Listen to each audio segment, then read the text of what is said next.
Dant Rossi stared at his reflection in the bathroom mirror, tracing the scar that ran from his temple to his jawline.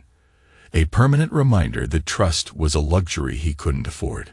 At 42, he had built himself into a formidable real estate developer in Boston, constructing his empire through calculated risks and an unwavering resolve that both impressed and intimidated those around him.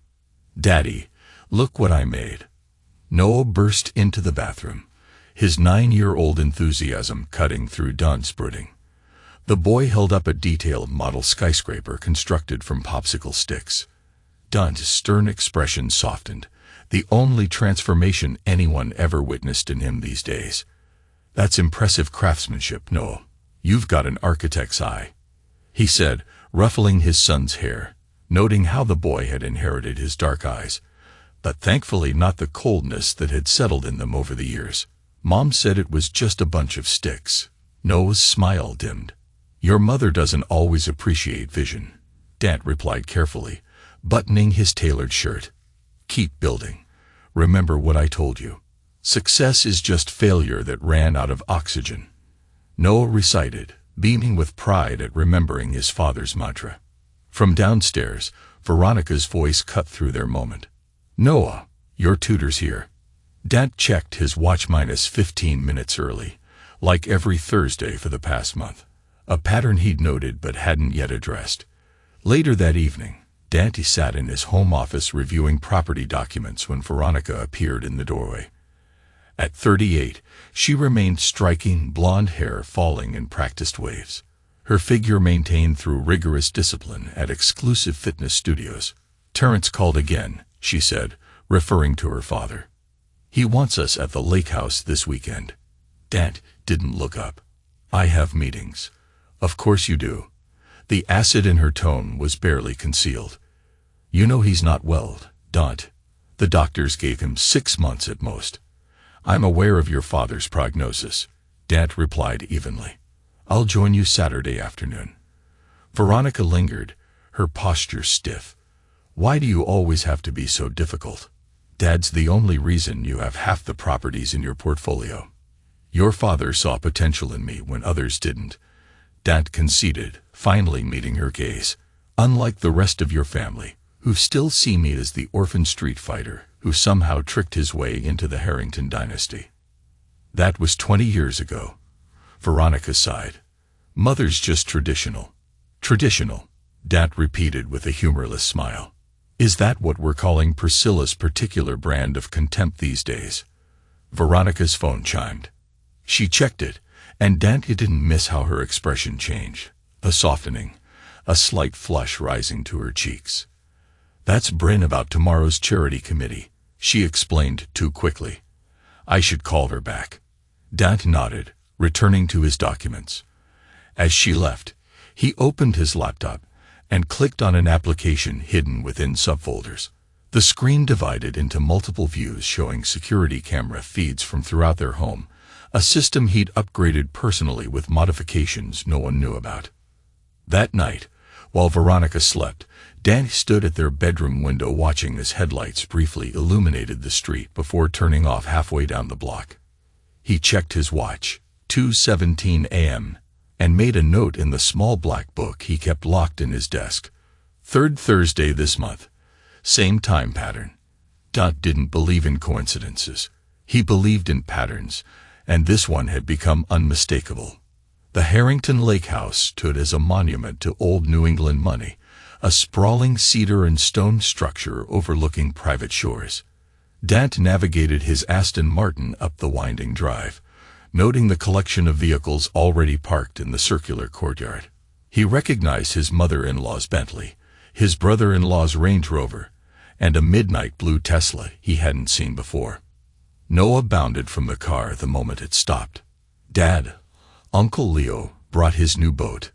"Go ahead," Dante nodded, watching his son race toward the dock where figures moved about a sleek vessel. He grabbed his weekend bag and headed inside, racing himself for the performance ahead. In the great room, Terrence Harrington sat near the stone fireplace, a blanket across his legs despite the summer heat. Once imposing at 6'3", the cancer had whittled him to a shadow, yet his eyes remained sharp as they found Dante. "You're late," Priscilla Harrington announced before Dante could speak, her voice carrying the clipped tones of Boston's elite. "We've already had lunch." "I had business to conclude," Dante replied simply, crossing to shake his father-in-law's hand. Terrence's grip remained surprisingly strong. "The waterfront deal. Signed this morning. 20% below asking." A ghost of a smile touched the older man's lips. "That's why I backed you when you came to me with nothing but ambition and my daughter on your arm. You see value where others see risk." Priscilla's disapproval radiated like heat. "Yes. Well, Veronica's in the kitchen with Dominic. He brought those pastries you like from Providence." "Dominic?" Dante questioned, his face revealing nothing though his mind catalogued the information. "Dominic Sinclair," Terrence explained. "My new portfolio manager, brilliant young man, been helping reorganize my affairs since the diagnosis." Dante nodded, filing away this new piece of information. "I should say hello to my wife," he said, pushing open the heavy door that led to the kitchen. In the kitchen, Veronica stood laughing with a man Dante placed in his mid-30s, athletic build, casually expensive clothes, the confidence of someone accustomed to approval. Their conversation halted abruptly as Dante entered. "Dante, finally." Veronica's smile seemed genuine enough, but her eyes held something guarded. "This is Dominic Sinclair, Dad's new financial advisor." Dominic extended his hand. "Pleasure to meet you, Mr. Rossi. Your reputation precedes you." "Does it?" Dante's grip was measured as he assessed the man. "Funny. I haven't heard of you." "I was with Goldman until last year," Dominic replied smoothly. "Terrence recruited me personally to help organize his estate. Complex situation, I'm sure." Dante released his hand. "And the Tesla out front. Yours?" Something flickered across Dominic's face. Surprise, perhaps at the directness. "Yes, recent upgrade." "Performance or long range?" Dante asked casually. "Performance. I value responsiveness." Dante smiled thinly. "Don't we all?" Later, Dante found Terrence alone in his study, reviewing documents. "You should be resting," Dante noted, closing the door behind him. "I'll rest when I'm dead." Terrence set aside his papers, which my oncologist assures me will be sooner rather than later. Dante poured 2 fingers of scotch for each of them. "How's the pain?" "Manageable, with enough morphine to tranquilize a horse." Terrence accepted the drink. "But I didn't ask you in here to discuss my deterioration." "How's Noah?" "Top of his class. Building constantly. He had your engineering mind." Pride flickered across Terrence's face. "And Veronica?" Dante measured his response. "Busy with her committees and social obligations." Terrence studied him over the rim of his glass. "You know, when you married my daughter, many questioned my judgment, including my wife. He's using her to climb, they said." "They weren't entirely wrong," Dante acknowledged. "I didn't want more than life had offered me." "But you've given back more than you've taken," Terrence countered. "The way you've grown my investments, the opportunities you've created, and you've given me a grandson who makes me proud." He paused. "You remind me of myself, before all this." He gestured to the opulent room. "How so?" "I didn't inherit the Harrington fortune. I married into it," Terrence revealed. "Priscilla's family owned the shipping company. I was just a dock manager with big ideas." Dante absorbed this revelation. "I didn't know." "If you do, Priscilla prefers the narrative where her bloodline carries the business acumen." Terrence leaned forward, his voice dropping. "I need you to promise me something, Dante.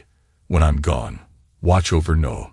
Make sure he knows his own worth, not the worth of his name or his inheritance."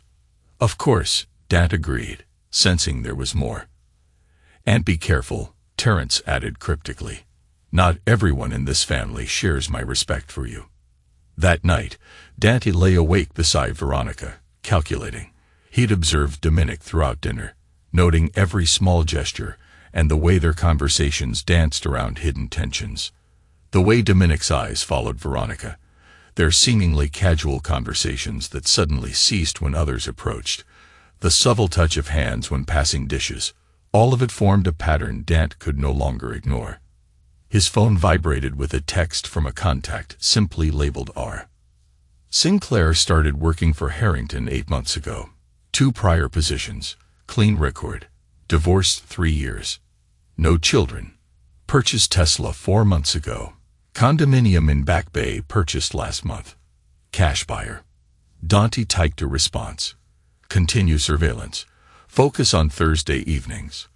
A week later, Dante stood in his empty house, reviewing footage from the security system. Veronica had told him she was attending her book club, but his cameras had captured her leaving in evening wear rather than casual clothes. Noah was at a friend's overnight birthday party. His phone rang. The private investigator he'd hired. Mr. Rossi, there at the Archer Hotel, room 718. Checked in an hour ago. Dant ended the call without comment. He walked to his office, unlocked a drawer, and removed a small digital recorder. For a long moment he stared at it, then placed it in his pocket and headed for the door. 2 hours later he returned. His expression unchanged, but something cold and resolute settled behind his eyes. He uploaded audio files to his computer, then made a phone call. We need to meet tomorrow morning. The following day, Terence Harrington suffered a massive stroke.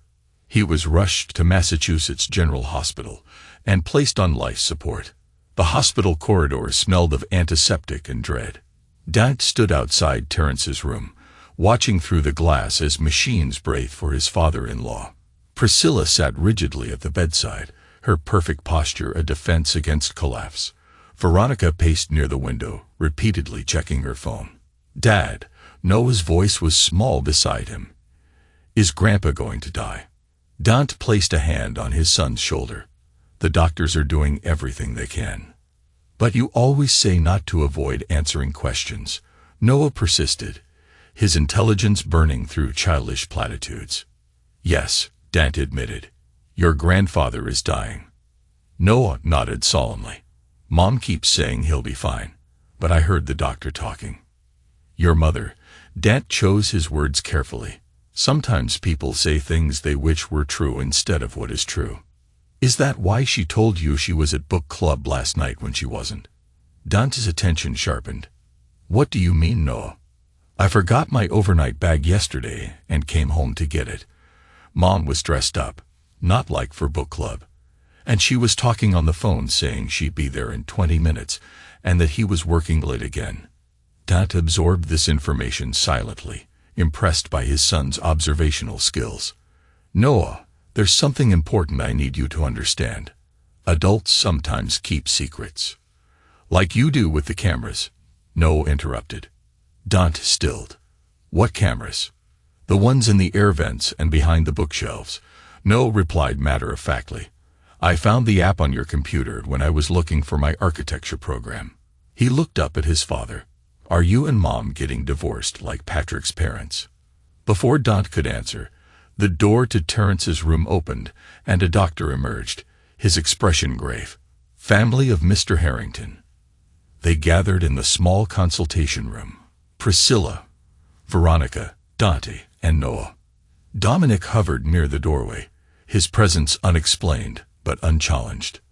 The stroke has caused catastrophic damage, the neurologist explained. Mr. Harrington specifically indicated in his advance directive that he doesn't want extraordinary measures if recovery is unlikely. There must be specialists, experimental treatments. Priscilla insisted, her composure cracking.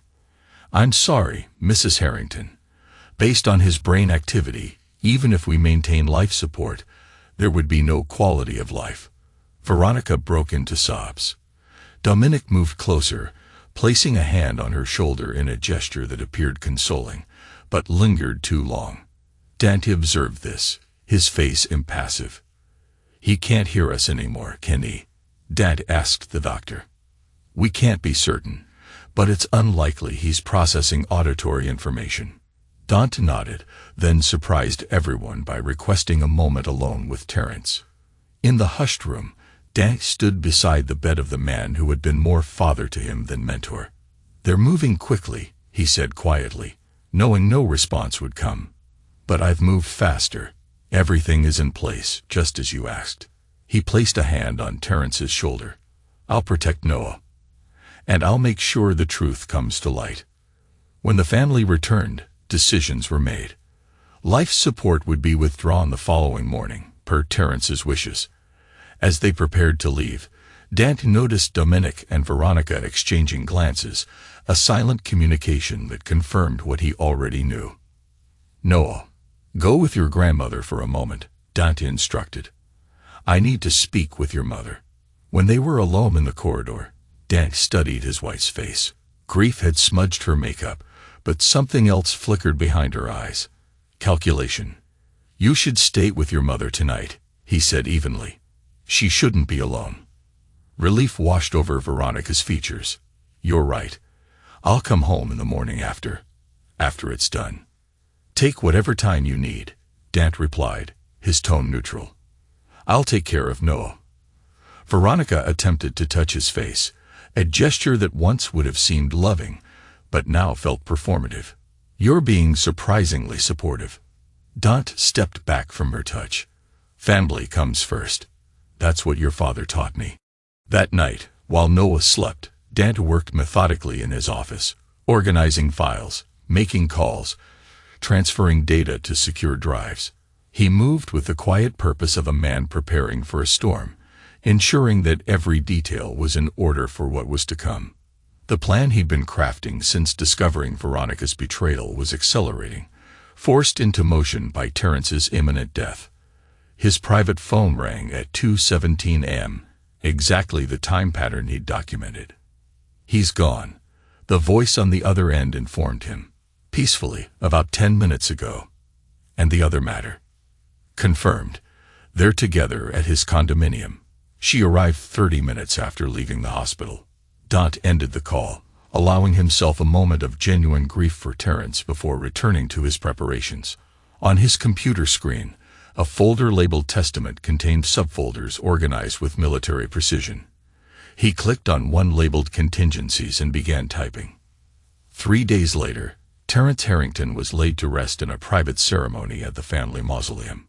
Dant stood stoically with Noah at his side, observing how Dominic had positioned himself as the family's supportive friend, hovering particularly close to Veronica. After the service, Maxwell Porter, Terrence's longtime attorney, approached the family. "The will reading will take place at my office on Friday at 2 p.m., he announced. Mr. Harrington was very specific about the timing, and that all family members must be present. Priscilla sniffed dismissively. Dant hardly qualifies as family. "On the contrary, Mrs. Harrington," Porter replied evenly. "Mr. Rossi is explicitly named as an essential attendee." As they dispersed to waiting cars, Noah tugged at Dant's sleeve. "Dad, I need to tell you something." "What is it?" Dant crouched to his son's level. "Before Grandpa got sick, he gave me something to keep safe," Noah whispered. "He said not to tell anyone but you, and only after he was gone." Dant's interest sharpened. "What did he give you?"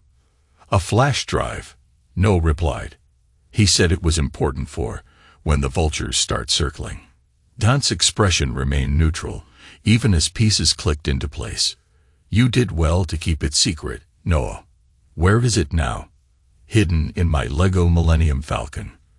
The one no one's allowed to touch." "Perfect hiding place." Dant nodded approval. "Let's go home and take a look at what Grandpa wanted us to have." That evening, after inserting the flash drive into a secure laptop, Dant and Noah watched as Terrence Harrington's face filled the screen, healthier than he'd been in months. Eyes clear and determined. "Dant, if you're watching this, then I'm gone, and the plan is in motion." The recording began. "Noah, my boy, you're seeing this because your father trusts your intelligence and discretion, rare qualities in a child your age." Terrence shifted in his chair. "I've known for some time that certain family members have been plotting to ensure my estate bypasses you, Dant. What they don't know is that I've been several steps ahead of them. There's another video, the one for the will reading. This one is just for you too. He leaned closer to the camera. Noah, your mother and others may say terrible things about your father in the coming days. Don't believe them. Everything he's done has been with my knowledge and blessing. The recording continued for several more minutes, Terence outlining meticulous instructions and revelations that made even Dante raise his eyebrows in surprise at his father-in-law's foresight. When it ended, Noah looked up at his father. Grandpa knew Mom was being mean to you. Your grandfather was very observant. Dante replied carefully, like you. And now we have to be ready for the will reading. Yes, Dante confirmed, ejecting the flash drive. But I need you to do something difficult. For the next few days, we need to pretend we don't know anything. Noah nodded solemnly. Like spies. Exactly like spies, Dante agreed, noting how his son's intelligence and loyalty mirrored his own, traits that would serve him well in the storm to come. The days following Terence's funeral brought a shift in the Harrington family dynamic. Priscilla hosted continuous family gatherings at her Beacon Hill mansion, events to which Dante received pointedly late invitations. Do we have to go? Noah complained as Dante adjusted his son's tie before one such dinner. Great Aunt Philippa always pinches my cheeks and calls me poor fatherless boy, even though you're right there. We go because appearances matter, Dante explained patiently, and because information is power.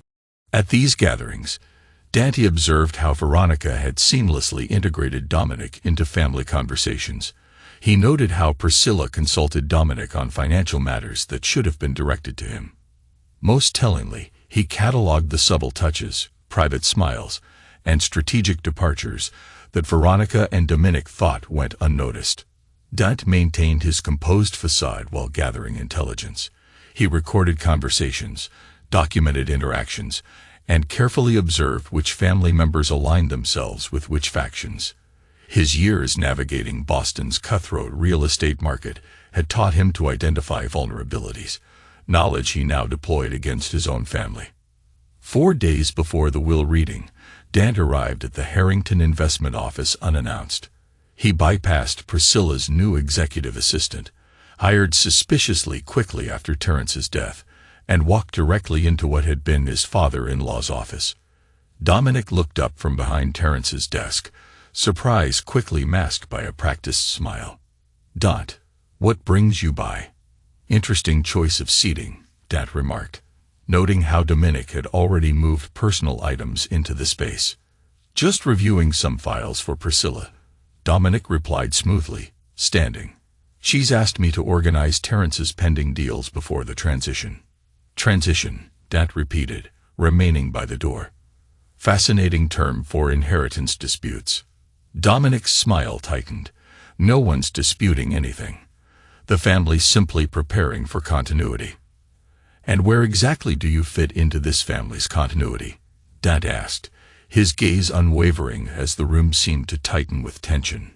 Dante asked directly.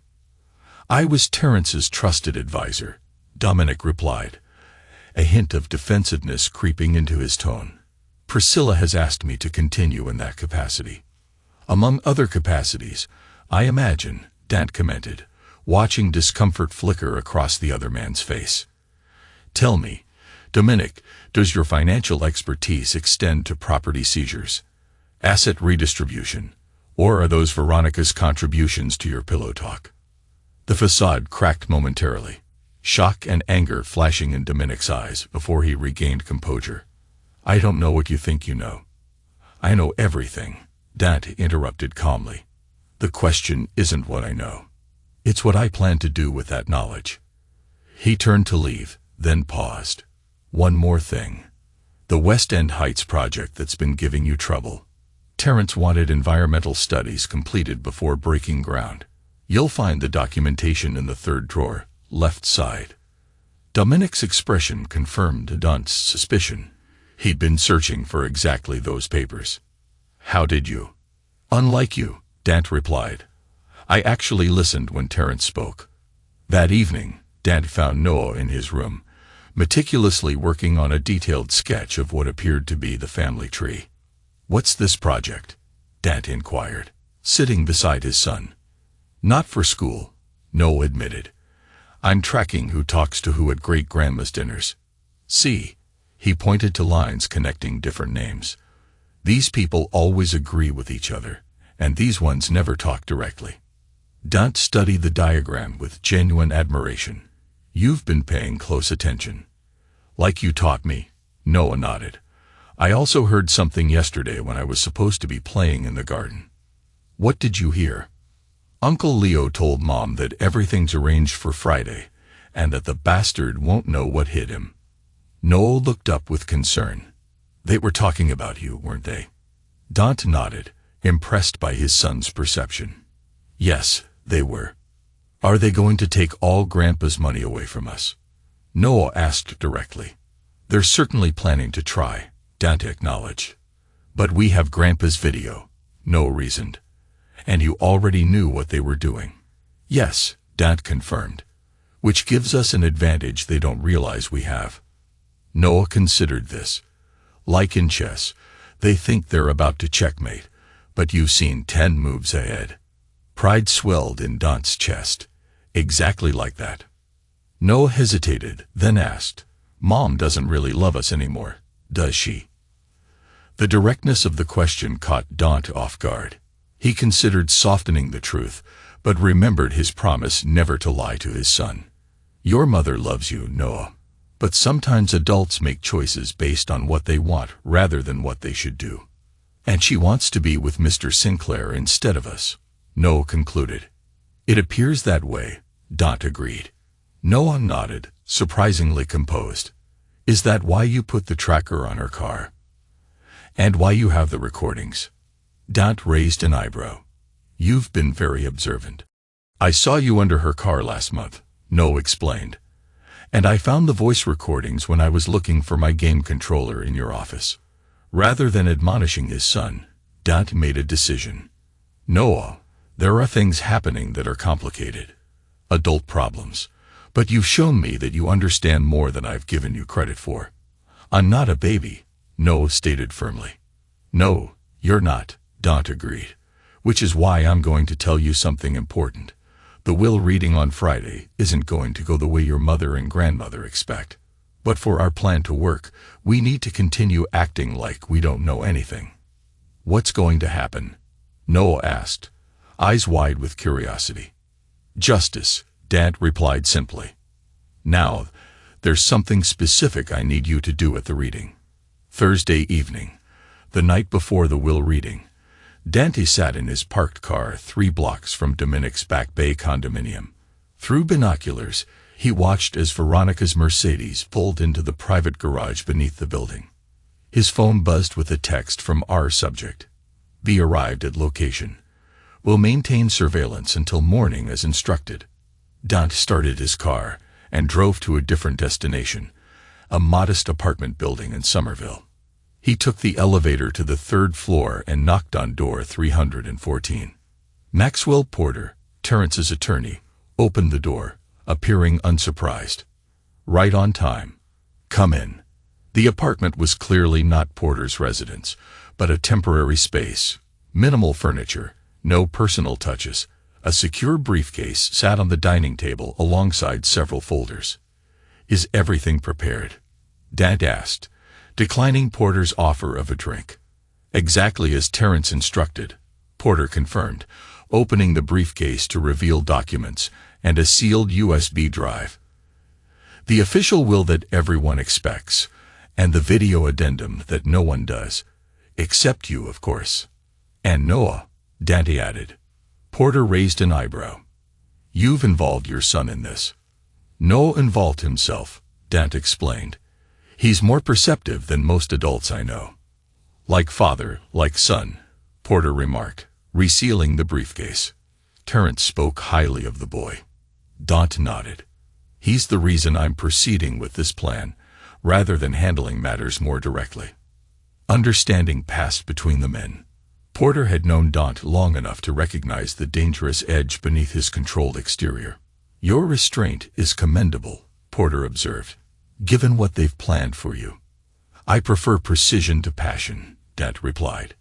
Terence taught me that. Porter handed him a sealed envelope. He asked me to give you this privately, the night before the reading. Said you'd know when to open it. Dant pocketed the envelope without examining it. Has anyone attempted to contact you about tomorrow? Porter nodded grimly. Veronica's reached out twice, as has Priscilla and Dominic, though he tried to disguise his number. He looked at Dante intently. They've asked about last-minute changes, asset lists, even tried to get a private viewing of the will. I've deferred all requests, per Terence's wishes. Dante allowed himself a faint, satisfied smile. Good. Tomorrow, we give them exactly what they deserve. Priscilla called 3 times, Porter confirmed, asking pointed questions about Terence's true intentions and whether certain documents could be reviewed beforehand. And Dominic, he sent his assistant to my office with a rather transparent attempt at bribery, a vintage bottle of Macallan, and hints about future legal work for Harrington Investments. Dante's expression hardened. They're getting desperate. With good reason. With good reason, Porter noted. The preliminary filings I submitted yesterday will have alerted them that something unexpected is coming. Good. Dante checked his watch. I should get back to Noah. As Dante turned to leave, Porter called after him. Terence knew what he was doing when he chose you, you know, not just as a business protege, but as family. He was a better father to me than my own ever was. Dante acknowledged quietly. He said something similar before he died. Porter revealed that you were the son he wished he had back home. Dante found Noah still awake, sitting in the window seat of his bedroom.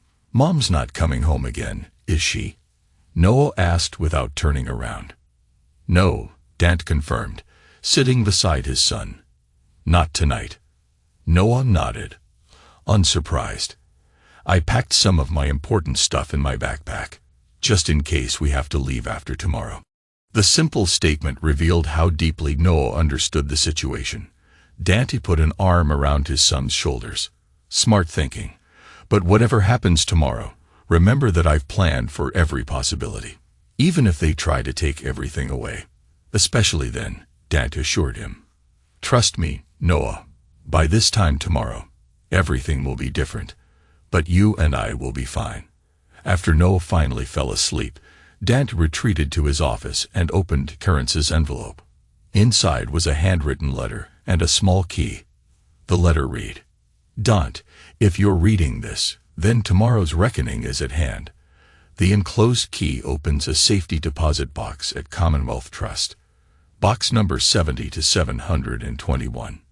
Inside you'll find what you once told me was your greatest regret. Proof of what happened to your family when you were just a boy. I've spent years quietly investigating, and I've found what the authorities couldn't or wouldn't. It's all there. Consider it my final gift to you. The truth you've been seeking since we met. Use it wisely, and remember your promise about Noah. He has your strength and intellect, but hopefully none of our darkness. Terence. Dante stared at the key, emotions he rarely permitted himself threatening to surface. He carefully refolded the letter and secured both items in his personal safe. At midnight, he received confirmation that all elements of his plan were in place. The morning would bring either vindication or destruction, and Dante had prepared for both. The morning of the will reading dawned bright and clear, a beautiful September day that belied the storm gathering within the Harrington family. Dante dressed meticulously, choosing a dark suit that conveyed both respect and authority. He woke Noah, who was already dressed and ready, his backpack packed and waiting by the door. Are you ready for today, Noah? Dante asked, ruffling his son's hair. Noah nodded solemnly. I'm ready, Dad. Let's go get justice. As they drove to Maxwell Porter's office, Dante could feel the tension building. Today would be the day when all the secrets, all the manipulations, and all the betrayals would come to light, and he was ready to face whatever came his way. Dante rose early, dressed meticulously in a charcoal suit that Terence had once complimented, and prepared a special breakfast for Noah.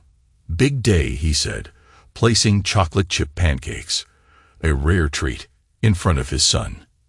Noah, already dressed in his best clothes, nodded solemnly. I remember everything you told me to do. And what's the most important part? Dad asked, testing his son's recall. Timing. No, replied confidently. I don't say anything until after they're all being mean. And I only mention the video when you give me the signal. Perfect, Dad confirmed, impressed by his son's composure. No matter what happens, remember that we're a team. Noah squared his small shoulders. I'm not afraid of them. That makes one of us, Dad said with a rare smile. You're braver than I was at your age. At that moment, Don's phone buzzed with a text from Veronica. Meeting you and Noah at Porter's office. Don't be late. Don showed Noah the message. Notice anything? Noah studied it. She doesn't ask where she was all night. And she doesn't say anything nice. Very observant, Don nodded approval. What else? She assumes we'll just do what she says, Noah added after a moment. Like we need her permission. Exactly, Don confirmed, which tells us she's confident about what's going to happen today. As they prepared to leave, Dant received another text, this one from his investigator. Packages delivered to all specified destinations. Confirmation receipts secured. What does that mean, Dad? Noah asked, reading over his shoulder. It means our chess pieces are in position, Dad explained. Now we just need to play the game. The offices of Porter Legal occupied the 14th floor of a downtown high-rise. Prestigious but understated, much like Maxwell Porter himself. When Dante and Noah arrived, the reception area was already filled with Harrington family members, all dressed in expensive morning attire that somehow managed to appear fashionable rather than somber. Priscilla Harrington sat regally in the center of the room, holding court like a queen among subjects. She acknowledged Dante and Noah with the barest nod before continuing her conversation with Veronica's brother, Leo. Veronica stood near the window with Dominic, their postures carefully maintaining a professional distance that didn't match the intimacy in their exchanged glances. When she spotted Dante and Noah, she separated from Dominic and approached them. There you are, she said, bending to straighten Noah's already perfect tie. I was beginning to worry. We're exactly on time, Dante pointed out. As requested. Yes. Well, Veronica's smile appeared strained. Mother's been asking for Noah. She wants him to sit with her during the reading. I want to stay with Dad. Noah replied before Dante could answer. A flash of annoyance crossed Veronica's features. Noah, don't be difficult. This is a family matter. Dad is family, Noah insisted, his voice carrying enough to turn heads. Priscilla's voice cut through the resulting silence. The boy should be with his grandmother and mother during this difficult time. After all, we are his blood relatives. Dante placed a protective hand on Noah's shoulder. Noah stays with me. The tension in the room escalated until Maxwell Porter emerged from his inner office. If everyone would please come in, we're ready to begin. The conference room was arranged with a large oval table, place cards indicating predetermined seating. Dante noted that his position was at the far end from Porter, while Priscilla, Veronica, and Dominic were clustered near the attorney. Mr. Sinclair, Porter addressed Dominic formally. While you were certainly close to Mr. Harrington, this reading is restricted to family members, unless specifically noted in the will itself. Dominic's confident smile faltered. Priscilla asked me to attend as the family's financial advisor. Nevertheless, Porter remained firm. Protocols must be followed. Perhaps you could wait outside until... Terence would have wanted him here. Priscilla interrupted, curious but insistent. He's been managing the family investments since before my husband's illness. Porter consulted a document before him. Actually, Mr. Harrington did leave specific instructions about today's attendees. He looked up. Mr. Sinclair is permitted to stay, but must be seated apart from family members. This unexpected development created a ripple of murmurs. Dominic, attempting to maintain his dignified facade, moved to a chair against the wall. Dante observed this small disruption to their planned choreography with quiet satisfaction. Once everyone was seated, Porter began the formal proceedings. We are gathered today to execute the last will and testament of Terence Edward Harrington, as prepared and signed on August 4th of this year, approximately 1 month before his passing. He removed documents from his briefcase, along with a sealed envelope. Before I read the will itself, Mr. Harrington left specific instructions that this letter be read aloud first. Porter opened the envelope and began reading. To my family, assembled today, if you're hearing these words, then I have finally surrendered to the cancer that has been my unwelcome companion these past months. I wish to thank each of you for your presence in my life, though some of you have brought more comfort than others during my final days. Priscilla shifted uncomfortably as Porter continued. I have built Harrington Investments from a modest shipping company into a diversified corporation worth billions.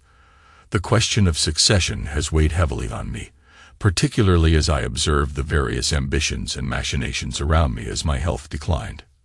Porter paused, glancing up briefly before continuing. I have made my decisions with clear mind and purpose, considering not just what each of you wants, but what you truly deserve. Some may be surprised, others outraged, but my decisions are final. The room was silent, anticipation thick, as everyone braced for what was to come next. The tension in the room thickened as Porter set aside the letter and lifted the official will. For the next 20 minutes, he detailed specific bequests, charitable donations, personal items to various relatives, shares in subsidiary companies to loyal employees. As the reading progressed, Dante observed the growing confusion and alarm on Priscilla's face. None of the major assets had yet been mentioned. Not the primary company holdings, not the family estates, not the considerable investment portfolios. Finally, Porter reached a section titled, Primary Disposition of Assets. The room fell completely silent. With respect to Harrington Investments and all associated holdings, properties, and financial interests comprising the primary family fortune, I hereby bequeath control as follows. Porter cleared his throat. 51% ownership shall transfer to my grandson, Noah Terence Rossi, to be held in trust until his 25th birthday. Until such time, voting control of these shares shall be exercised by his father, Dante Alessandro Rossi, who shall also receive direct ownership of 15% of company shares. Gasps and mutters erupted around the table. Priscilla's face drained of color, while Veronica's eyes widened in shock. The remaining 34% shall be divided among family members as follows: 20% to my wife, Priscilla, and 14% to my daughter, Veronica. This is outrageous. Priscilla slammed her hand on the table. Terence would never leave the majority of our family company to that opportunist. Mother, please. Veronica attempted to calm her, though her own face showed barely concealed fury. Porter continued reading, unfazed by the outburst. I make these allocations with full awareness of their implications. Dante has demonstrated the business acumen, strategic thinking, and ethical standards required to shepherd Harrington Investments through the coming decades until Noah is prepared to assume leadership. He'll get nothing. Dad hated her. Veronica burst out, gesturing wildly toward Dante. Her composure completely shattered. This can't possibly be legal, her mother laughed bitterly. Even your kid knows he's worthless. Around the table, various Harrington relatives nodded in agreement, years of simmering resentment toward the outsider who'd married into their fortune finally finding a voice. Dante remained perfectly still, his expression unreadable as the hostility in the room focused entirely on him. Noah pressed closer to his side, watching the adults with a composure beyond his years. As the chaos escalated, Porter attempted to restore order. If you'll allow me to continue. No, Priscilla interrupted. This is obviously a forgery. Terence told me explicitly that he was leaving everything to me, with Veronica as successor. We discussed it extensively during his final weeks. That's right, Veronica agreed desperately. Dad would never leave the company to Dante. He was just a charity case, someone Dad felt sorry for. The room was a storm of accusations and disbelief, the entire Harrington legacy thrown into turmoil by the man who had predicted every move. Amid the growing disorder, Noah suddenly stood up, his small voice cutting through the noise with surprising authority. "You forgot the video he recorded." The room fell silent as all eyes turned to the child. Maxwell Porter's expression revealed nothing. "What video are you referring to, Noah?" "The one Grandpa made before he died," Noah replied steadily. "He told me about it. He said people might say mean things, but that the truth was in the video." Dante placed a supportive hand on his son's shoulder as Veronica stared at her son in confusion. "Noah, what are you talking about?" she demanded. "There's no video." Porter intervened smoothly. "Actually, Mrs. Rossi, here is." He removed a sealed USB drive from his briefcase. Mr. Harrington recorded a video addendum to his will, with explicit instructions that it be played only after the initial reading, and only if there were objections. "This is absurd." Dominic spoke up from his position against the wall, a convenient video appearing just as Dante's position is threatened. "The video was recorded, notarized, and sealed in my presence," Porter replied coldly. "Its authenticity is beyond question." He connected the drive to a laptop, which projected onto a screen at the end of the conference room. The lawyer hit play, and the room fell silent as Terence Harrington's face appeared on screen. Gaunt but clear-eyed, his voice stronger than it had been in his final days. Terence Harrington's image filled the screen, his familiar office at the lake house visible in the background. Unlike the private recording Dante and Noah had viewed, this Terence appeared formal, almost judicial in his bearing. "If you're watching this," he began, "then two things have happened. First, I've died. Second, my will has been contested, most likely by my wife and daughter." He allowed himself a thin smile. Predictability has always been their weakness. Priscilla made a choked sound of outrage, but remained seated as Terence continued. "What follows is not just a clarification of my wishes, but evidence supporting my decisions. First, to address the inevitable claim that I hated Dante or considered him worthless. Nothing could be further from the truth." The video switched to footage clearly taken from security cameras in Terence's office. Various scenes played, showing Terence and Dante in deep discussion over business matters, their mutual respect evident. In one clip, Terence explicitly stated, "You've doubled our real estate holdings in 5 years, Dante. Not even I managed that kind of growth." The video returned to Terence. While certain family members were arranging charity galas and attending spa retreats, Dante was quadrupling the value of our Boston waterfront properties and expanding our interests internationally. He fixed the camera with a steady gaze. "The trust I've placed in him isn't sentimental. It's based on proven results." Terence shifted in his chair, preparing to reveal more than just business truths, ready to document the loyalties and betrayals that had shaped his final act. The screen split to show surveillance footage from various locations.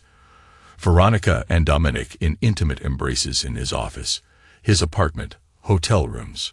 Priscilla in meetings with competitors, sharing documents clearly marked confidential financial records, showing unexplained transfers from company accounts to offshore holdings.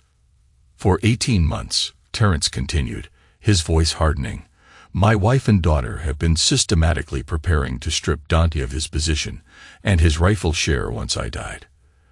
They've diverted over $30 million, attempted to sabotage 3 major development projects, and most disturbing, conspired with Dominic Sinclair to create fraudulent evidence of embezzlement against Dante." Gasps echoed through the conference room.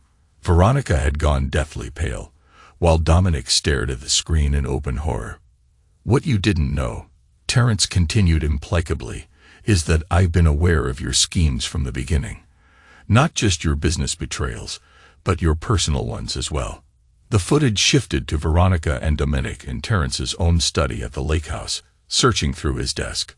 "The night you searched my office for my updated will," Terence narrated, "I was allegedly sedated in my bedroom. In reality, I was documenting your actions and finalizing my contingency plans with Dante." The screen returned to Terence's face. "Veronica, you chose to betray not just your husband, but your father as well. Priscilla, you were willing to destroy a company I spent 50 years building, all to maintain your social position. And Dominic, Terrence's expression hardened further. You're nothing but an opportunistic parasite who saw my illness as your chance to climb. Did you really think I hadn't investigated your past financial management roles that ended so abruptly? The video displayed newspaper articles detailing financial improprieties at Dominic's previous firms, carefully worded but damning nonetheless. I've provided copies of all this evidence to the appropriate authorities, Terrence continued. They'll be receiving the full documentation shortly after this video is played. I suggest you all start preparing your legal defenses, because you're going to need them. The room was silent, the weight of Terrence's revelations hanging heavy in the air. Dante watched the reactions of those around him, seeing the shock and betrayal etched on their faces. Noah, standing beside him, looked up with a mixture of pride and sadness. "Dad," Noah whispered, "are they really that bad?" Dante nodded grimly. "They are, Noah. But we knew this was coming. We're ready." As the video ended, Porter turned off the projector and faced the stunned room. As you've seen, Mr. Harrington's decisions were not made lightly. He had evidence of betrayal and deceit, and he acted accordingly.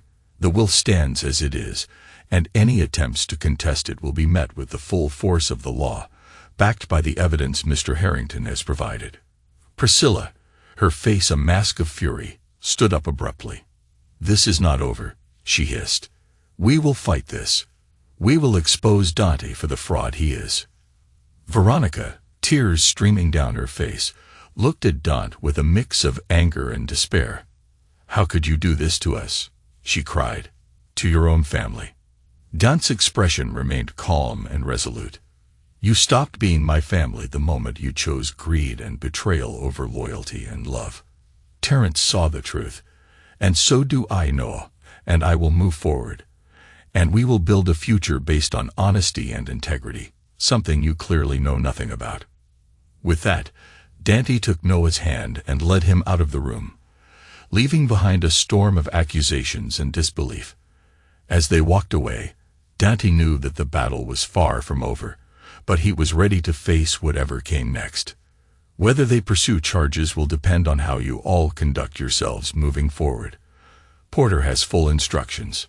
Terrence leaned back, suddenly looking very tired. "I had hoped for better for my family. Fortunately, in Dante and Noah, I found what was missing in those connected to me by blood: integrity and vision." His expression softened slightly. "Noah, if you're watching this, know that I'm proud of you. Listen to your father. He's a better man than most will ever acknowledge." The screen cut to black, then Terrence appeared one final time. "This recording serves as a legal addendum to my will. Any attempt to contest these provisions will trigger immediate forwarding of all collected evidence to federal prosecutors. Choose wisely." The video ended. The conference room remained in stunned silence for several long moments. Maxwell Porter calmly disconnected the USB drive. "I believe that addresses all objections to the will as read. Are there any questions?" Priscilla was the first to recover, her aristocratic composure reasserting itself despite her ashen complexion. "This is a fabrication, clearly manipulated footage. Every clip is time-stamped and has been authenticated by independent experts," Porter interrupted smoothly. "The originals are secured in multiple locations, along with considerably more material than was shown today." Veronica turned to Dominic, panic in her eyes. "You said there was no way he could have known. You promised me." "Be quiet, Veronica," Dominic hissed, already calculating his next move. Throughout these exchanges, Dante had remained silent, his hand steady on Noah's shoulder. Now he spoke, his voice quiet but carrying an authority that immediately commanded attention. "Terrence gave you all a choice. Accept his decisions or face legal consequences. I suggest you consider carefully." "You planned this," Veronica accused, tears of rage forming in her eyes. "You manipulated a dying man." "No, Mom," Noah interrupted, his young voice steady. "Grandpa showed me everything. He knew what you and Dominic were doing. He showed me the pictures. Veronica recoiled as if slapped. What pictures? Of you kissing Mr. Sinclair in Grandpa's house. Noah replied matter-of-factly. And in his car. And at his apartment when you said you were at yoga. The brutal simplicity of the child's statements silenced the room once again. Dante finally stood. Porter, I believe we've concluded business here. Noah and I will be available to sign any necessary documentation at your convenience. Wait just a minute, Leo protested, finding his voice. You can't just walk away with our family company. Actually, he can, Porter confirmed. As of this morning, all transfers have been legally executed. Dante now controls 66% of Harrington Investments, both personally and as trustee for Noah. You'll regret this, Priscilla promised, her voice venomous. We have friends in this city. Powerful friends. So do I, Dante replied evenly. And unlike you, I've earned their respect and loyalty.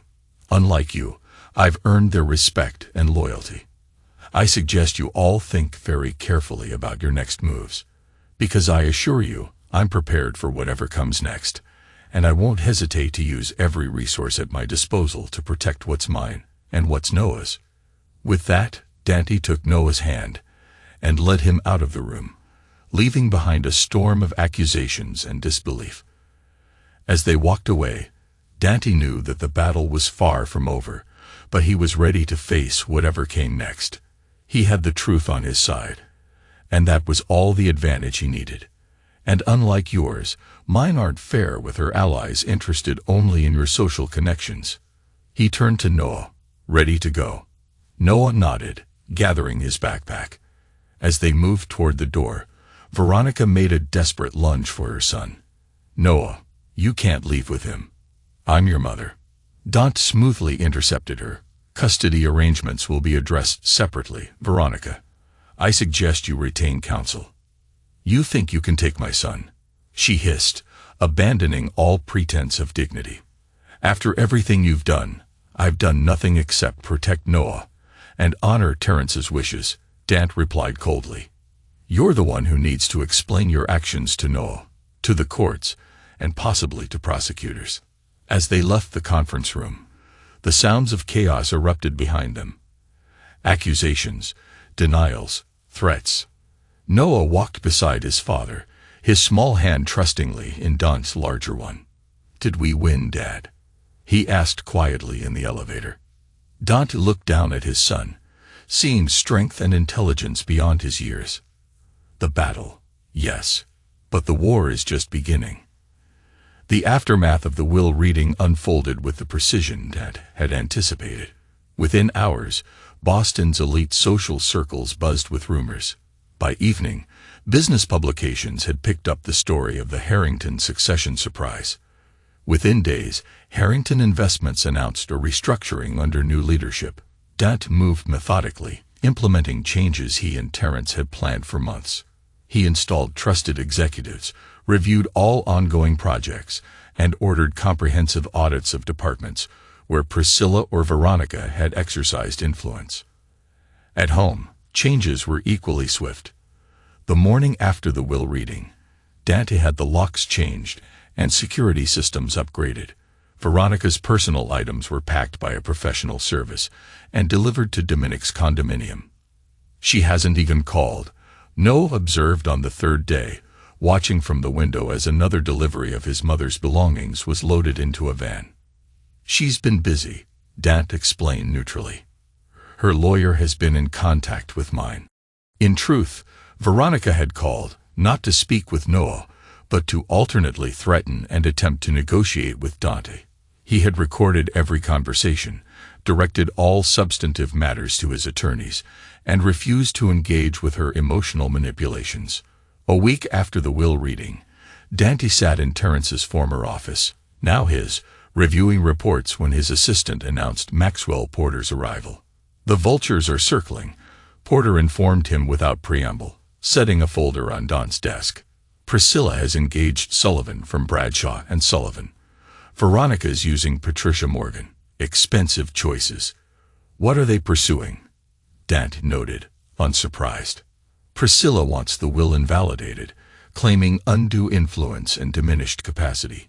Standard playbook, minimal chance of success, given Terrence's precautions. And Veronica? Dad asked, already knowing the answer. She's focusing on custody. She's claiming you're an unfit parent, that you've manipulated Noah, and that she's the rightful guardian. She's also trying to paint you as a criminal, using Dominic's past to imply you're involved in some kind of conspiracy. Dant's expression darkened. Let her try. We have the evidence, and we have the law on our side. Terrence made sure of that. Porter nodded. True, but these battles will be ugly. They'll drag Noah through the mud, try to turn public opinion against you, and use every dirty trick in the book. Are you prepared for that? Dante stood, his resolve unshakable. I'm prepared for whatever they throw at us. Noah and I will face this together, just as we've faced everything else, and we'll come out stronger on the other side. Because that's what Terrence would have wanted. That's what Noah deserves. And that's what I'm going to give him. Porter shrugged. Veronica is focusing on custody of Noah. Dante's expression hardened. Her grounds. She's painting you as a manipulative, controlling figure who turned both Terrence and Noah against her through systematic, psychological tactics. Porter removed documents from his folder. She's also alleging that your obsessive surveillance creates an unhealthy environment for a child. Interesting approach, Dante mused, showing no outward concern. And Dominic, keeping his head down publicly, while quietly liquidating assets, he's preparing to disappear, if necessary. Dante nodded. As expected. What about the investigations Terrence initiated? The SEC has opened a preliminary inquiry into the offshore transfers. The FBI has requested interviews with several board members regarding the confidential information Priscilla shared with competitors. Porter paused. They'll be contacting you next week as a person of interest, strictly formality, given your cooperation with Terrence's documentation efforts. In the custody situation, Dante asked, his tone cautious. Porter's expression grew more serious. That's potentially more challenging. Regardless of Veronica's behavior, courts generally favor maternal custody rights unless there's clear evidence of unfitness. Her attorneys will argue that marital infidelity doesn't equate to parental unfitness. I'm aware of the standard precedents, Dante acknowledged. But this isn't a standard situation. No, it isn't, Porter agreed. The recordings Terrence made of Veronica, discussing Noah, are concerning. Her comments about him being just like his father, and probably already plotting against me, suggest a troubling attitude toward the child. Dante's jaw tightened almost imperceptibly. Those recordings were made when? Throughout the past year. Terrence was thorough in his documentation. Ensure Judge Lancaster receives those recordings directly, Dante instructed. She handles most high-profile custody cases in this district and has a particular interest in cases involving parental alienation. Porter raised an eyebrow. You've researched the judiciary extensively. I've prepared for every contingency, Dante confirmed. Veronica won't take Noah from me. Later that afternoon, Dante left the office early to attend Noah's parent-teacher conference, an obligation Veronica had typically handled. Ms. Winters, Noah's fourth-grade teacher, appeared slightly surprised to see him. Mr. Rossi, thank you for coming. I was expecting Mrs. Rossi. My wife is unavailable, Dante replied simply. I'll be handling Noah's school matters moving forward. The conference was productive, with Ms. Winters praising Noah's academic performance while expressing concern about recent behavioral changes. Increased watchfulness, reluctance to participate in group activities, detailed note-taking about classmates' interactions. It's almost as if he's cataloging information, she explained hesitantly. When I asked him about it, he said he was gathering intelligence like Dad teaches me. Dante smiled gently, reassured by his son's resilience, mingled with concern for how much had changed. Noah's had a lot to process recently. I'll make sure he finds more balance. Thank you for bringing it to my attention. Dante nodded thoughtfully. Noah's been through significant changes recently. His grandfather's death and some family restructuring have been difficult. I'll speak with him about appropriate school behaviors. On the drive home, Dant broached the subject.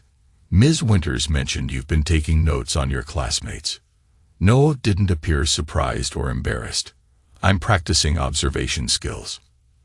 There's a time and place for different skills, Dant explained carefully. School is for learning and social development. But you always say information is power, Noah countered. It is, Dant acknowledged. But how we gather that information matters. Sometimes being too obvious about watching others makes them uncomfortable, which actually reduces what you can learn. Noah considered this. So I should be more subtle. Despite himself, Dant smiled. Let's focus on being a fourth grader for now. The advanced intelligence gathering can wait a few years. When they arrived home, Noah went upstairs to change while Dant checked his secure messages. One caught his immediate attention. A report from his investigator showing Dominic Sinclair meeting with Leo Harrington at an out-of-the-way restaurant in Brookline. Dante was reviewing this concerning development when Noah called down from upstairs. Dad, someone's been in my room. Instantly alert, Dante took the stairs two at a time. In Noah's bedroom, drawers stood partially open, and his desk showed signs of hasty searching. I can tell because my Lego models are moved, Noah explained, pointing to subtle discrepancies in his meticulously organized collection. And my special box isn't where I left it. Dant immediately checked the security system's logs. It showed Veronica's access code being used 3 hours earlier, a code he had deliberately not deactivated, anticipating she might make such a move. What was in the special box, Noah? Dant asked, already suspecting the answer. The flash drive Grandpa gave me, Noah admitted. But I moved it last week after you told me Mom might try to take things. Pride mixed with concern in Dant's expression. Where did you put it? In your office safe, Noah revealed. I watched you open it once and remembered the combination. I figured that's where important things go. Relief washed through Dante. You did exactly right, Noah. Very quick thinking.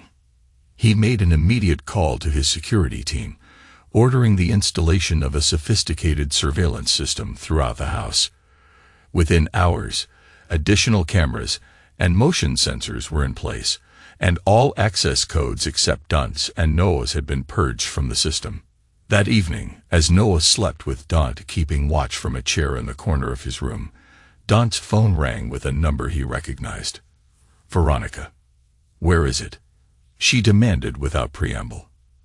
Hello to you too, Veronica, Dant replied calmly. Breaking and entering is a serious crime, even when you use an access code. Don't lecture me about crimes, she hissed, her anger simmering just beneath the surface. Not after what you've done. Where's the flash drive? Safe, Dant answered simply, along with copies of the security footage showing you searching our son's room today. Another interesting exhibit for the custody hearing. You've poisoned my son against me, Veronica accused, her voice cracking. Turned my father against me, stolen everything that should have been mine. I did nothing of the sort, Dant countered evenly. Your own actions accomplished all that. You chose Dominic over your family. You chose greed over loyalty. You chose deception over honesty. Those were your decisions, Veronica, not mine. You'll pay for this, she promised, her voice suddenly cold. You think you've won, but you have no idea what's coming. Actually, I do, Dant replied. Leo was planning something with Dominic, something desperate involving the Boston South development. You should warn them that the construction site has new security measures. The stunned silence on the other end confirmed his suspicions. How did you? I see everything, Veronica. I always have. Dant's voice was calm, but carried an unmistakable warning. Tell Leo and Dominic to stand down. Further actions against me or Noah will only worsen their situations. This isn't over, Veronica insisted before hanging up. No, Dant agreed to the silent room. It's not. The following morning brought news that Priscilla Harrington had been hospitalized following what was described as a minor stroke. Medical privacy laws prevented Dante from getting details, but his sources reported her condition as serious but stable. "Should we visit great-grandma in the hospital?" Noah asked at breakfast. "We can send flowers," Dad offered, studying his son. "Would you like to see her?" Noah considered the question with surprising maturity. "Not really. She was always mean to you, and she never really talked to me except to say I should be more like Cousin Philip." "Sometimes illness changes people's perspectives," Dad noted, giving Noah the option. "Did it change Grandpa's?" Noah asked perceptively. "No," Dad admitted. "It confirmed what he already believed." Noah nodded, satisfied with this logic. "Then we'll send flowers, but not visit." 3 days later, Dad received a call from Maxwell Porter. "There's been a development. Veronica is withdrawing her custody petition." Dante, who had been reviewing plans for the Boston South project, set down his pen. "Explain." "Her attorney contacted mine this morning. They're proposing a settlement. Veronica relinquishes all custody claims and accepts restricted visitation rights. In exchange, you authorize a one-time payment of $5 million as career transition assistance." "She's running," Dant concluded immediately. "With Dominic." "That would be my assessment," Porter agreed. "The proposed settlement includes a non-disclosure agreement and mutual non-disparagement clauses." Dant considered the implications. "Have the money traced when it moves. I want to know exactly where they go." "You're accepting the offer?" Porter asked, gauging his response. "Yes," Dant replied with resolve. "It's a small price to pay for Noah's peace and our future." Porter sounded surprised. "With modifications," Dant clarified. "No lump sum. The money will be placed in a trust with quarterly payments of $250,000. Payments cease immediately if she attempts contact with Noah outside the supervised visitation parameters." "That's actually quite generous," Porter observed. "It's not generosity," Dant corrected. "It's insurance. As long as she's receiving payments, she'll comply with the restrictions. The moment she receives a lump sum, she becomes unpredictable." After ending the call, Dante spent several minutes in thought before summoning his assistant. "Cancel my appointments for the rest of the day and contact Noah's school. I'll be picking him up early." 2 hours later, father and son stood at Commonwealth Trust, where Dante used Terrence's key to access safety deposit box number 70 to 721. Inside was a sealed envelope labeled simply Rossi family. "What is it, Dad?" Noah asked, sensing the moment's importance. "The truth about my parents," Dant explained quietly. "Something Grandpa Terrence found for me." That night, after Noah was asleep, Dant finally opened the envelope. It contained police reports, private investigator findings, and newspaper clippings related to the car accident that had killed his parents when he was 11.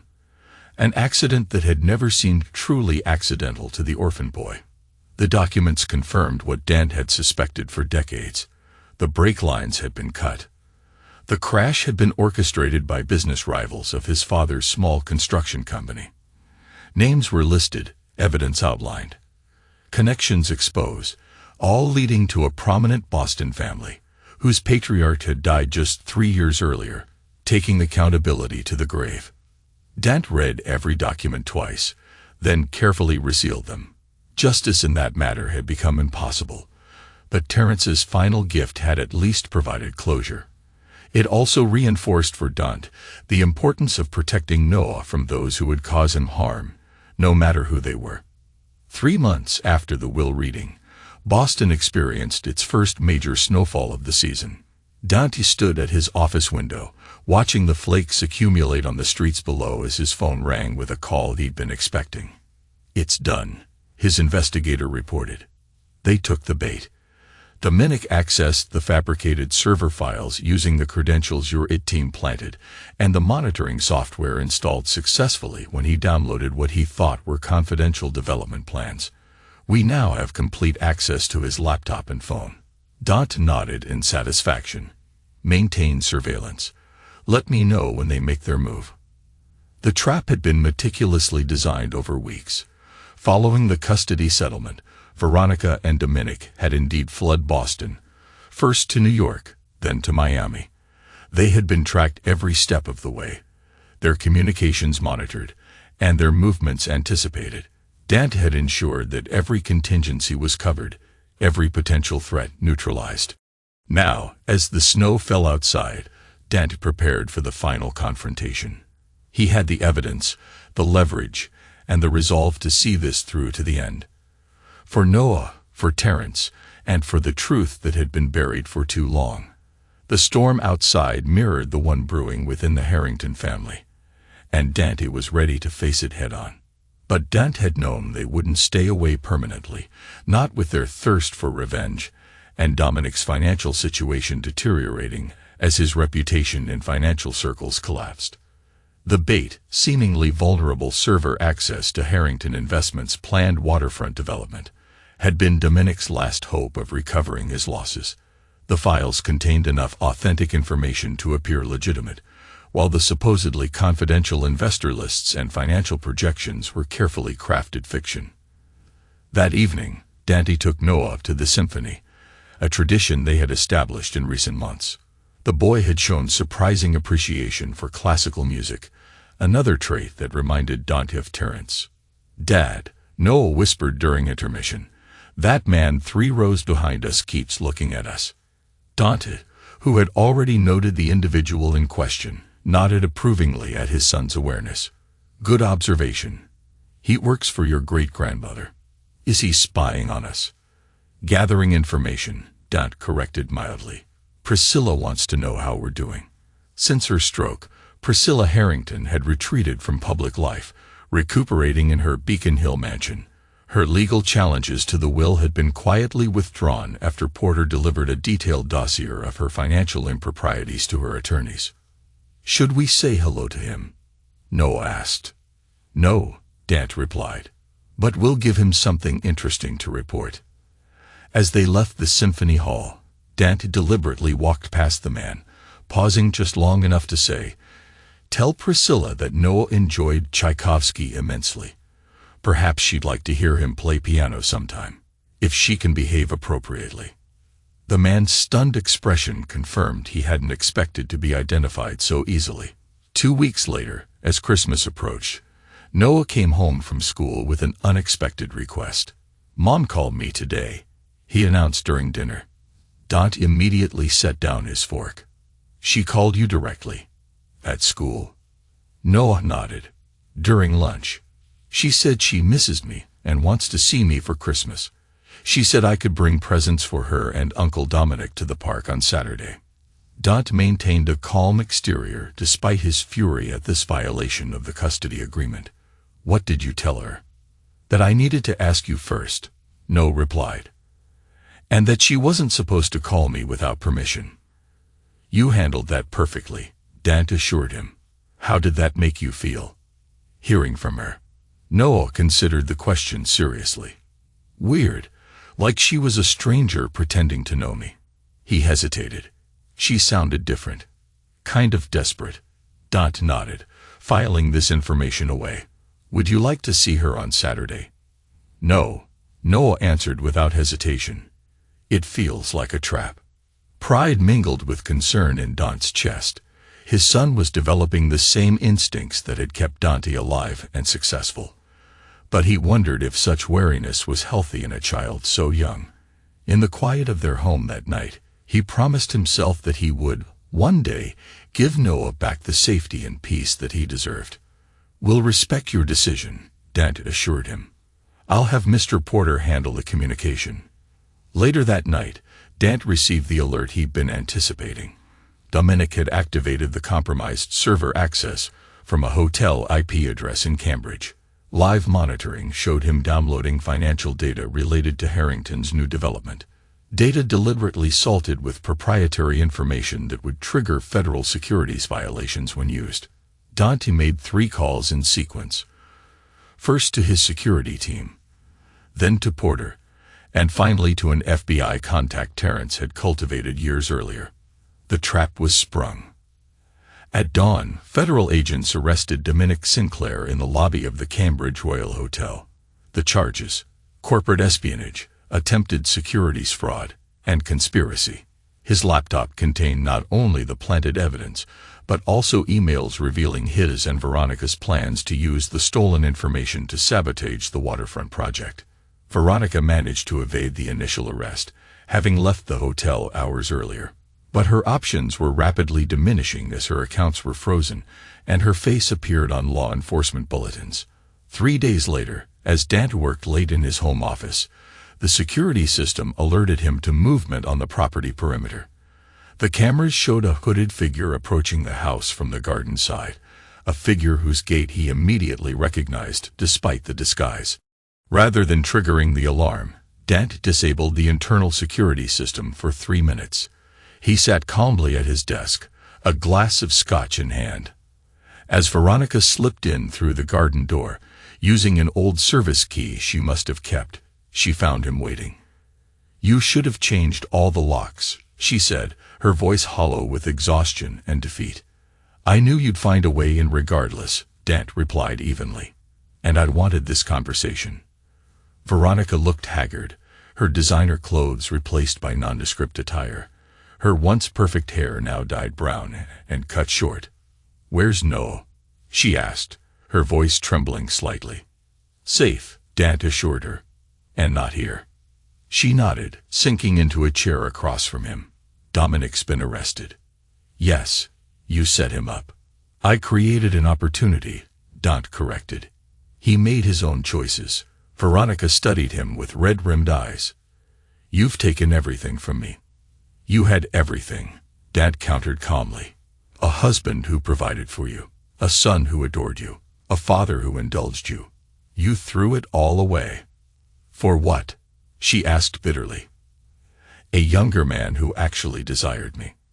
Bitterness laced her words. "You stopped seeing me years ago, Dant. I became just another asset in your portfolio." "That's not true," Dant replied. "But it's a convenient narrative for justifying betrayal." She laughed humorlessly. "Always so controlled, so calculated. Do you feel anything at all, Dant? Did you ever love me? Or was I just your ticket into my father's world?" "I loved you once," Dant acknowledged, surprising her with his honesty. "But love isn't enough to sustain a relationship. Trust is. Loyalty is. And you chose to betray both." Veronica's expression hardened. "And what about you? You've manipulated everyone around you. Terrence, Noah, even me. You're no better than I am." "Perhaps not," Dant conceded. "But I'd never pretended to be anything other than what I am. You, on the other hand, have spent your life hiding behind lies and deceit. And now you're paying the price for those choices."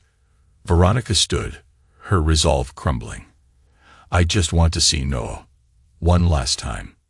"That's not possible," Dant said firmly. "Not after everything you've done. You've forfeited that right." She nodded, tears streaming down her face. "I suppose I deserve this. I just wanted to be loved, Dant. Truly loved." "Love isn't something you take, Veronica," Dant said softly. "It's something you earn. And you chose to throw mine away."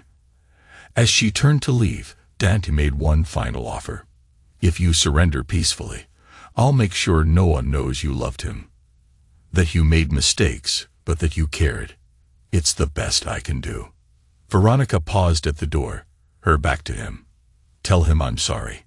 Tell him I love him."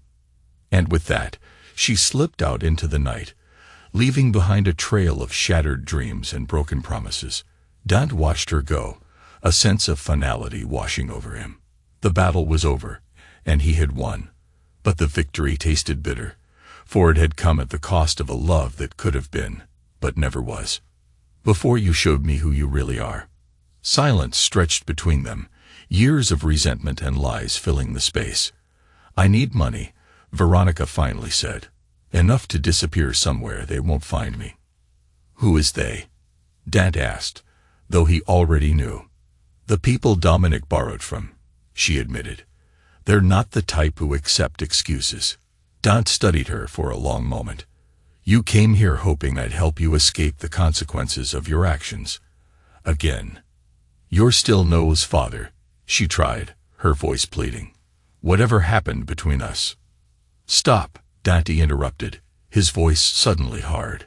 Don't use Noah to manipulate me. Not anymore. He stood, walking to his safe. After entering the combination, he removed a passport and an envelope. This contains $100,000 and identity documents for Victoria Bennett. A car is parked 3 blocks north with the keys in the visor. Drive to Portland, Maine. A ticket on tomorrow's ferry to Nova Scotia is waiting at Will Call. Veronica stared at him in disbelief. You're helping me. I'm ensuring Noah doesn't lose his mother to prison or worse, Dante clarified. But understand this. You will never contact him again. Not until he's 18 and can decide for himself whether he wants you in his life. That's cruel, she whispered. It's merciful, Dante corrected. The alternatives all end with you in federal custody. Tears filled her eyes. Can I at least say goodbye to him? No. Dante's response was immediate and final. You forfeited that right when you used him in your schemes. I never used Noah, she protested weakly. You call him at school, violating our agreement to lure him to a meeting that would have exposed him to Dominic's criminal associates. Dante stated flatly. Your desperation made you willing to risk our son. The truth of this accusation silenced her protests. You have 20 minutes before the security system reactivates, Dante informed her. After that, I can't protect you from what happens. Veronica took the envelope and passport with trembling hands. At the door, she turned back. Will you ever forgive me? Dante's expression remained impassive. No. And Noah? Will you tell him the truth someday? He already knows more truth than you realize, Dante replied. The rest will be his to discover when he's ready. After she left, Dante poured another scotch and placed a call. She's gone. Track her to the border, then terminate surveillance. A week later, on Christmas morning, Dante and Noah sat before the fire opening gifts. The boy had been subdued since learning of his mother's disappearance, but seemed to be finding a new equilibrium. Dad, Noah asked, setting aside his new telescope. Is Mom ever coming back? Dante considered his answer carefully. Not for a very long time, if ever. Noah nodded, processing this. Because of what she did with Mr. Sinclair. Partly, Dante acknowledged. And because some mistakes can't be undone. Like Grandpa dying. Yes, Dante agreed. Some things, once broken, stay broken. Noah was quiet for a moment. Then, looking up at his father, he said, But we can still fix us. Right. Are you sad about Mom? I'm sad about what could have been, Dante admitted. But I don't regret the decisions I've made to protect us. Me neither, Noah declared with surprising certainty. We're better without people who lie to us, right? Dante looked at his son, so young, yet so perceptive, already developing the ruthless clarity that had defined his own life. He felt a moment of concern about the path ahead, but also fierce pride. Right, he confirmed.